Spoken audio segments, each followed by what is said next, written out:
Hey everybody, it's Harvey Levin. Welcome to TMZ Newsroom today, where we tell you about the stories behind the stories we break. And we broke a big one this weekend. Ariana Grande and Pete Davidson have called it quits. This is especially shocking because they broke up yesterday. Remember, they're engaged or were engaged, but Saturday night at Saturday Night Live, she was there supporting Pete Davidson, not only supporting him, but they were kissing, they were hugging.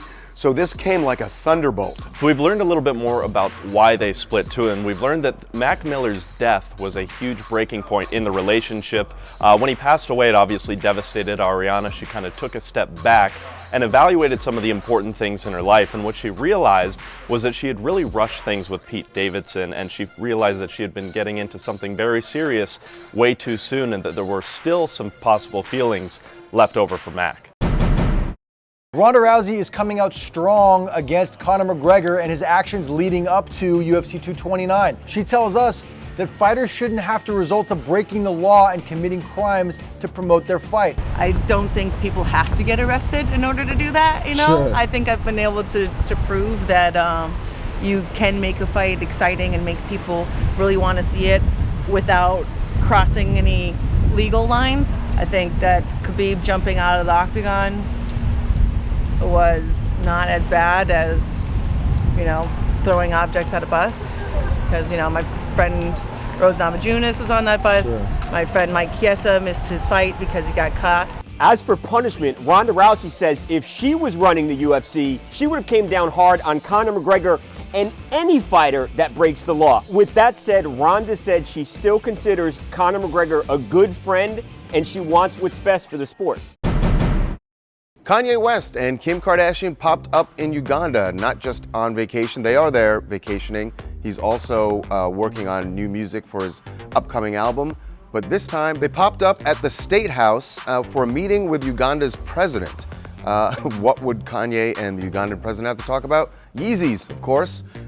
Just like he did for President Trump last week, Kanye showed up for the meeting with a pair of Yeezys for the Ugandan president. Now, Kanye's also there recording music. He's supposedly in the middle of his vacation with Kim. They're in a tent, and he's also working on music. It's interesting that a lot of people are making fun of Kanye West, saying that he has gone off the rails. There are people who think he is mentally ill. I don't know whether he is or isn't. I'm not a doctor. But people who think he is are still making fun of him. They did on SNL on Saturday night. It is shocking to me that Kanye can be made fun of for his reported mental illness. People would not do that to anybody else. And it seems to me the reason they're doing it is people are so angry he's supporting Trump that there is a mental illness exclusion. Elon Musk is taking a page out of George Clooney's playbook. He's getting into the liquor biz. Elon filed a trademark with the U.S. government for distilled agave liquor. If you drink, you know that's tequila. Now the name of this thing, it looks like it's gonna be Tequila. So remember, this all started back in April when Elon Musk tweeted an April Fool's joke where he said that Tesla had gone under. He was laying, looking very upset and drunk next to a Tesla surrounded by Tequila bottles. We do know, however, that this is not a joke because there are legal consequences behind filing a false trademark.